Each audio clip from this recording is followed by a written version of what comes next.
In the headlines, renewed praise for accomplishments under Dominica-China relations. A local economist defends government's citizenship by investment program, saying it's essential to the country's economy, and artists looking to participate in the music model and talent showcase this year told that the event has been cancelled. I am Kenny Williams with the Channel 5 News. Details after this.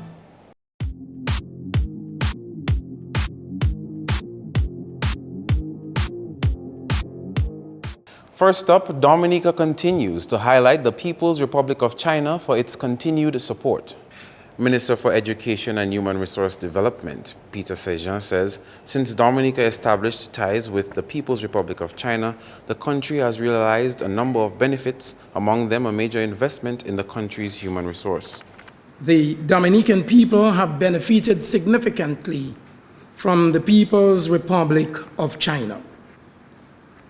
Not only have we received significant investments in infrastructure, but we have also benefited greatly from technical assistance and human resource development. We can speak of the construction of some of our schools through grant funding from the People's Republic of China. But importantly, we can also boast of the development of our human resource over the years, with significant contributions through scholarships and opportunities for learning to our people. Ambassador Li Jianying also speaks highly of the relationship between the two nations.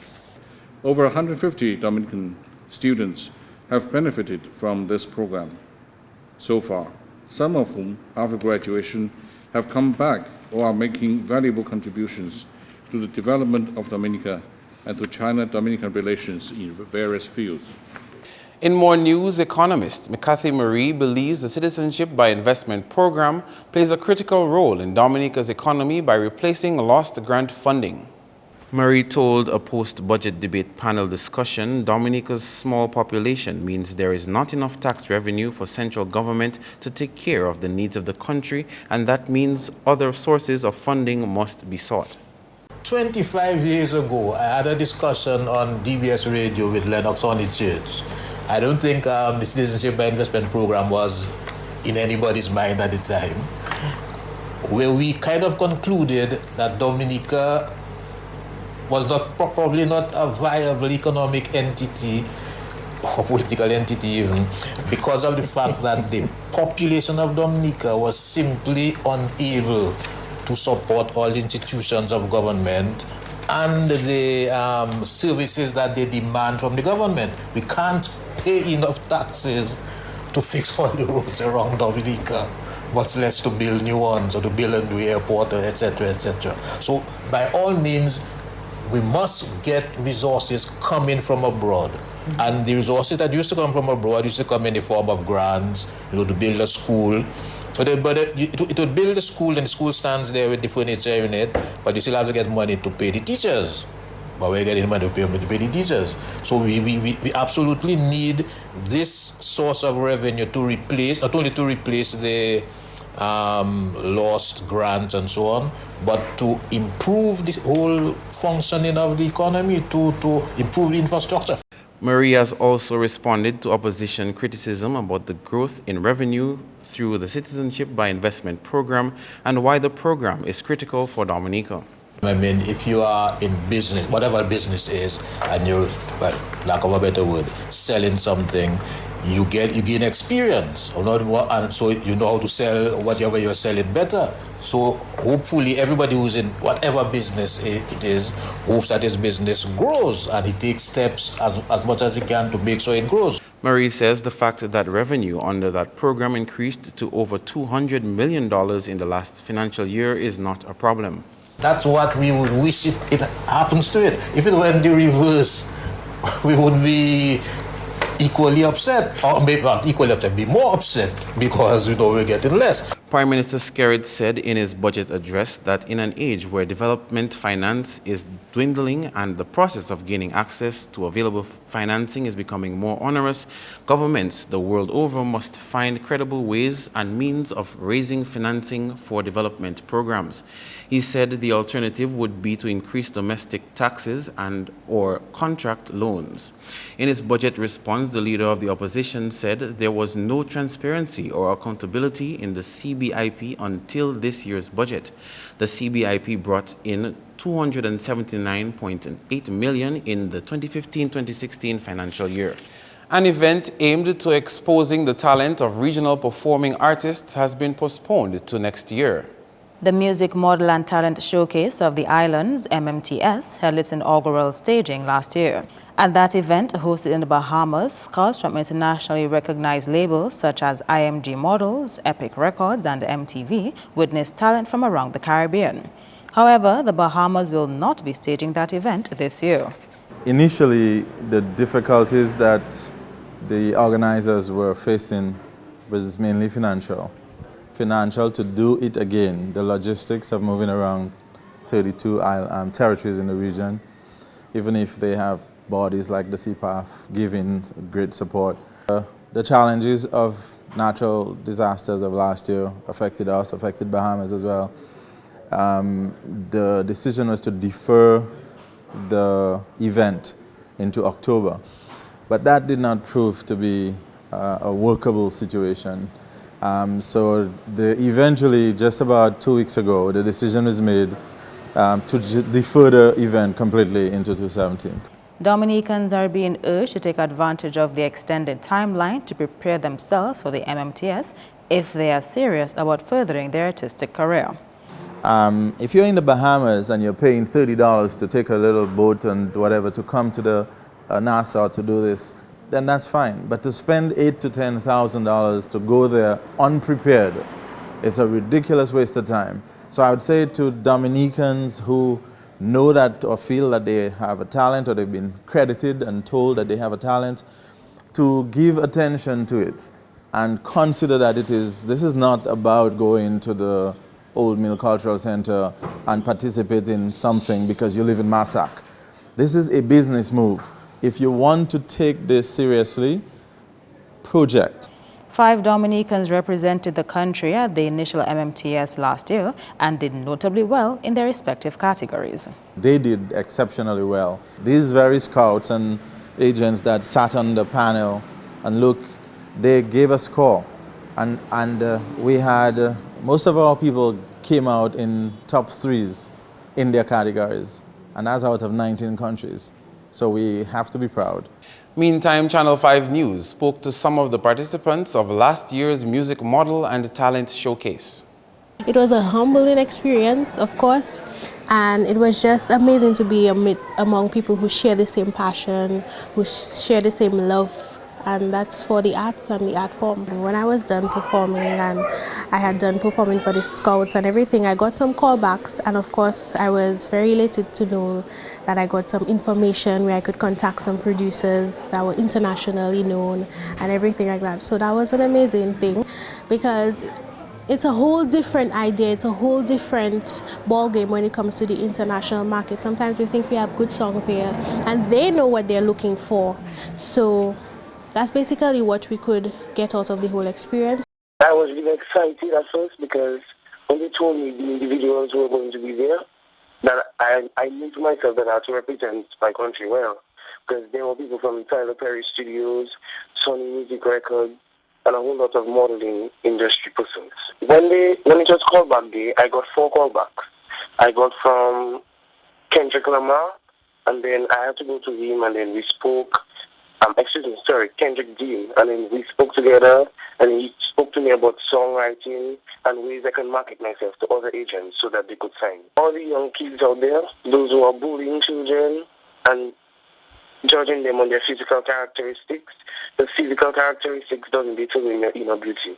What had happened for me at the MMTS is that it got me exposed to persons and their various styles, and also opportunities for maybe presenting your work and how you should present work for different artists. For you to really achieve anything more from the MMTS is you have to be probably reside in the States or even Bahamas, because even from now, my daughter and I guess Cassim and all the other candidates, they have been getting, people call us up for various things, for sessions, for interviews, for auditions, and we're not there. But we know and we feel confident that what has happened in Bahamas made us realize that we too in Dominica has a certain level and a potential to reach for great heights. Despite their experience at the MMTS in the Bahamas, Jackson is still using his talent to inspire young people in the field of music.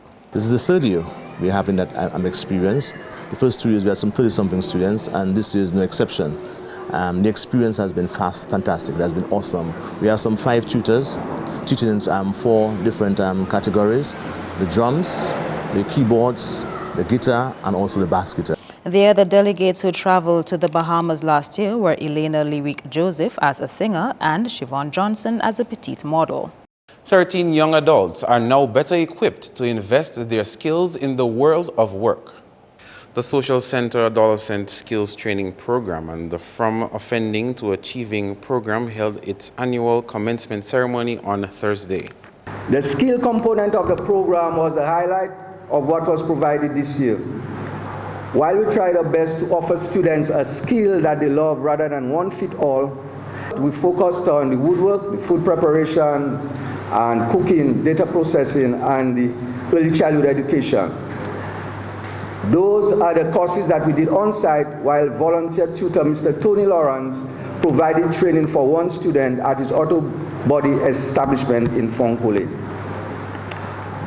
All other skills were guided by the CVQ requirements and to provide the opportunity for continuous learning, gainful employment, and an option to be self-employed.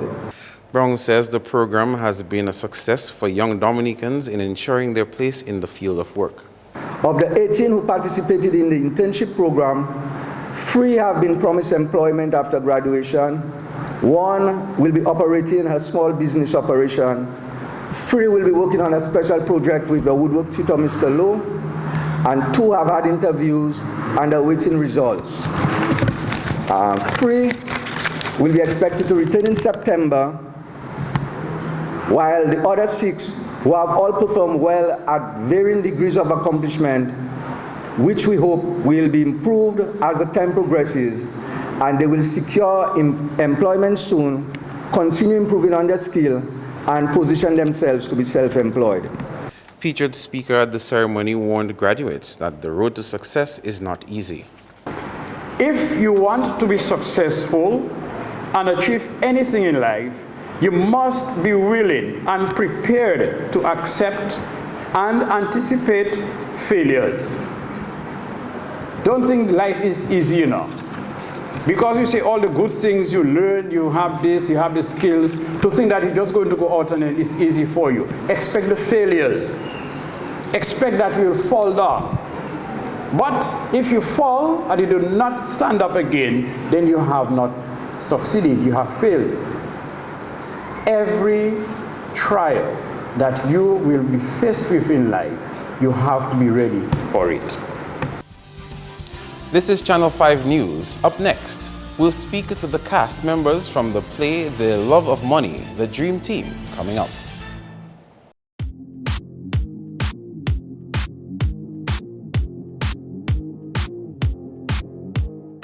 Thanks for staying with us. A community policing program initially scheduled to kick off on 5th August has been delayed. Andrea Lee reports. Calibishi was originally earmarked to launch the first of its kind community policing program this Friday. However, the new date for this venture has been moved to later this month.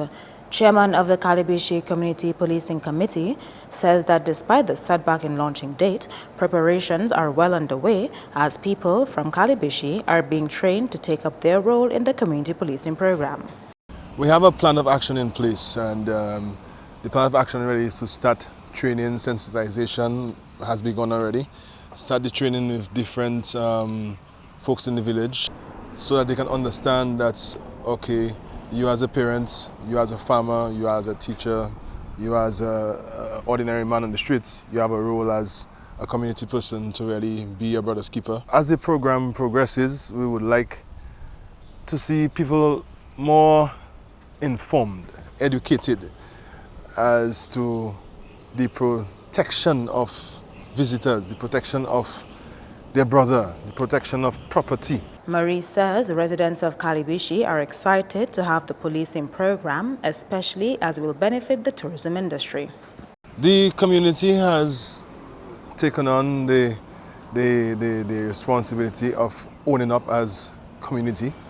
They have welcomed the initiative. Everybody's on board right now. I think they're just waiting for us to start the ball rolling. They are waiting, looking forward to the launching. And I think it has been long awaiting the community for something like that to start in the village.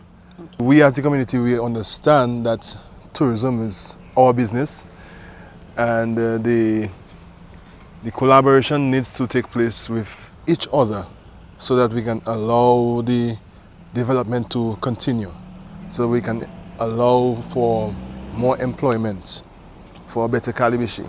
The official launching ceremony is now carried for Friday, 19th August. With less than a month to go before the next academic year, Youth Development Division's Acting Job Development Officer, Terry Raymond, is giving 2 thumbs up to their skills training program. Raymond told Channel 5 News recently that the program has seen a number of young people finding employment because of their training. And you can see that a large percentage of them are employed. We have, let's say, about almost 100% in our skills area. Like say if you're doing woodwork, or if you're doing carpentry, or if you're doing those sort of things, masonry or so, we almost have a 90 to 100% commitment in those areas. The other area like computer literacy, where we have all over the island, you can sometimes get a retention of up to 60–70% employability. The project officer noted that the program also has overflow benefits to society on a whole. And even up to now, we have young persons who have done the skills training program who are employing persons right now. Okay, whether it's in hairdressing, whether it's in sewing, whether it's in construction, they are employing persons right now. So yes, the youth skills training program is working and is beneficial to the society. This year, the YDD will continue with training in computer literacy across the island. In other news, a youth advocate here is making a call for more support for youth-based activities. Paul Barron is an employee of VF Inc. and Communications Officer of the National Youth Council. He spoke to Channel 5 News during the VF Inc.'s 9th Youth Summer Series. There is always a need. We have participated and continue to partner with certain corporate sponsors. As we are about staging this 9th edition, and we're going to focus next year on the 10th, which is such a hallmark for VF Inc., we would appeal to the general public, be it corporate or individuals, be it government, private or none, to support whatever young persons are involved in. Meanwhile, one of the program's volunteers thinks young people should support themselves and avoid falling victim to negative peer pressure. The thing is, for most of us, is what's popular. We would rather go for what is popular, especially as young men. We rather see things with more bravado, and we don't see something like this, really manly. It wouldn't be cool enough for us to be hanging around here just, doing some arts and crafts. Instead, we want to go out, hang out with our friends, do more vigilant things. Because it's more of an image thing with us young men, and we want to promote that image so we can look appealing to the masses. I don't care. I really don't care what they think. And the cast and crew of the Dream Team are promising another exciting weekend of laughter and message from Friday.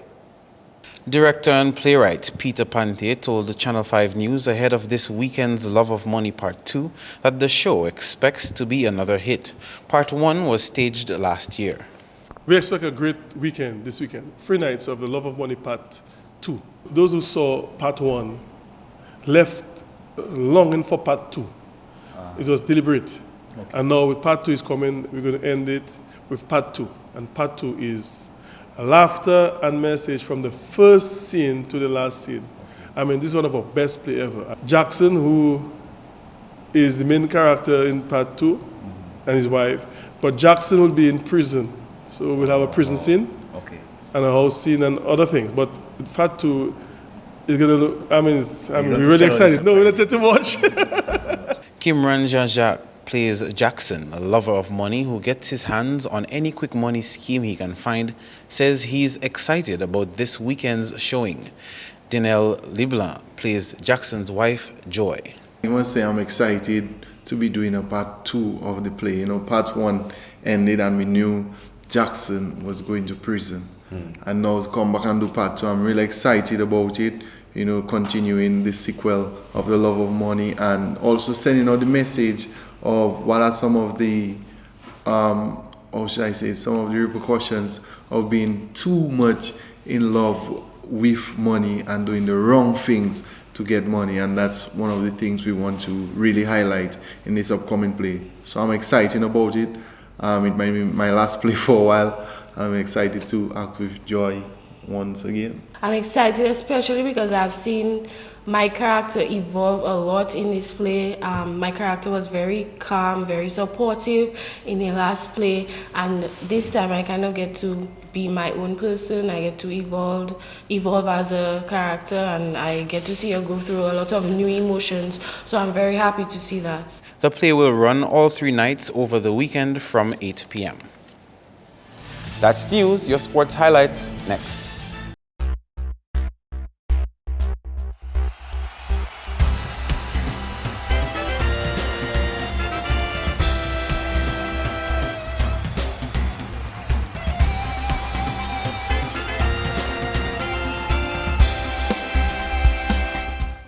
Bouncing off with basketball, Division I leaders Intellico Security Raiders and the Kyrie FM Old School started their playoff matches on a winning note as action continued in the DABA League on Wednesday. Hassan Etienne and Kerbin Nathan scored 17 and 16 respectively for Intellico Security Raiders to help give their team a 30-point lead against LA Knights. John James and Bertis Jeffers added 13 apiece. In a losing effort, Ridge Roderick and Curtly Blaise added 10 each for LA Knights. Final scores, Raiders 86, Knights 56. Meantime, in another match, Kyrie FM Old School moved from a closely contended third quarter to taking the lead against Kelvadaru Hurricanes 57-35. Levi Byron was the star of Old School team with 24 points and 5 rebounds. Ron Abraham came in with 15, grabbing 10 rebounds and having 2 assists. Hurricane put up a fight as Honorable Kelvadaru bagged 11 points and Jerry Wright assisted with 10. Meantime, Old School captain Chester Layton says his team showed its dominance in their game against Hurricanes on Wednesday. During the season, they practically blew us out in Portsmouth. So we had some payback for them, and I mean, tonight we came ready. We are a team, we seem to always lapse during the season, and in playoff time, we seem to step it up and pick at the right time. And tonight, and I think during the season, our conditioning kept going up and up and up. I kept telling the guys, bring up your conditioning, And tonight, our defense in the fourth quarter really stepped up for us. He says his team always seemed to perform better in the playoff rounds. We always seem to be the underdogs, and I love that. Guys always seem to see what happens. The teams beat us in the season, and they come in the playoffs expecting to beat us again. And that is a mistake everybody makes. If because we are a veteran team, never count us out. We move now to cricket, where West Indies captain Jason Holder says a good performance from Roston Chase and solid partnerships were instrumental in avoiding a defeat in their second test against India on Wednesday. West Indies finished on 388 for 6. We got a really good partnership from Blackwood and Chase at the beginning of the day. That set up the game for us, laid the foundation for the entire day. Then Shane Darich came on playing outstanding. Not tough luck to be given out at that stage, but I thought his partnership with Roster was very, very crucial. And, I just came out and continued to focus and made sure it was there at the end. I think a lot of credit must be given to Roston. To come in his second test match and play the way he did in these circumstances, full credit to him. Just hope that he continues on in this vein. Knows that it's just his start, and hopefully he can have a long-lasting career for West Indies. He says at this point it's just a matter of bettering their performance on the field. It's all about improvement for us. It's a young side. I don't expect leaps and bounds from this group so soon, but it's just important that we continue to improve. I think with a performance like this, it's important we don't fall back into old habits, or we just don't take 2 steps backwards. It's important we just continue looking for ways to improve. In other sports stories, the development of basketball could get a chance to improve some more thanks to the efforts of former basketball player Derek Alexander. Alexander has plans of starting a national 3-on-3 basketball competition soon. Well, the 3-on-3 really, it's like the 2020 cricket is to the whole cricket. So the 3-on-3 right now is the way we're gonna go. Because what I notice is that we are lacking of players playing in the league. So we're targeting 18 communities. He says from the 18, the winners from each community will move on to a national competition in which the winner of the final could go on to represent Dominica in outside competition. The idea is to get a winner from each of the communities. So if we can get about 40 guys, 10 sets of 4, we run like a Saturday and a Sunday. We run for the Saturday, and we get a winner. Let's say we get a winner out of Massac, win Massac. We get a winner out of Kinfield. We get a winner from them 18 communities. Then we have a national 3-on-3. So the first part is like the quarterfinals or the semifinals. Then the winner now will represent Dominica, because you can go represent Dominica in Mexico, just name it, Europe, because it's really taking on, it's really big right now. The Federation of International Basketball Association's licensed coach says the aim is to improve the quality of the sport across the board. This first section is really from 18 and above. Then right after that, we're going to do from 18 and below. So we can capture, in essence, where our basketball is at that level and where it is at that level. So at the end of it, is to really bring the basketball back to how I know it was and how we're seeing it, and we're seeing it on the television and how it's supposed to be. In football news, Point Michelle Youth Football Academy dominated play in action from the 767 Sports Entertainment Youth Football Cup Invitational Tournament on Wednesday. In the under-14 match, Point Michelle YFA defeated 767 SC Young Ballers 9-1. Majid Peltier netted 3 times, with Turam Tuse and Justin Casimir scoring 2. Tariq John Baptiste and Jordan Fontaine added 1 each. Jadel Xavier scored the lone goal for Young Ballers. Meantime, in the 16 and under category, Point Michelle again showed their dominance with a 4-3 win over Big Players FC of St. Lucia. For Point Michelle, Elton Raphael bagged 2, Daniel Dupini and Robert Humphreys got 1 apiece. Jay Lesmond added 2 and Levi Medrick 1 for Big Players FC. Back with more cricket, we can tell you that Guyana Amazon Warriors secured a win in the first qualifying final of the Caribbean Premier League by defeating Jamaica Talawas by 4 wickets on Wednesday. The Talawas took first knock and scored 146 for 8. Chris Gale top scored for Jamaica with 33, while Rovman Powell chipped in with 23. Guyana Amazon Warriors replied with 150 for 6 in 19.4 overs.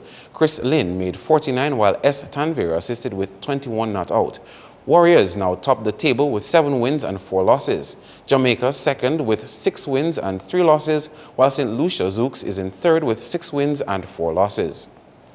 Finally, in sports, we can tell you that the 2016 Rio Olympics will be having its opening ceremony on Friday. The Dominican team comprised Jordanis Garcia and Tia Lafont, both triple jumpers. MarpinNewsAugust4th2k16 in partnership with ESPN will carry you the action live from 7 p.m. You can't afford to miss out on the games. That's all the sports highlights for now. Be sure to join us tomorrow.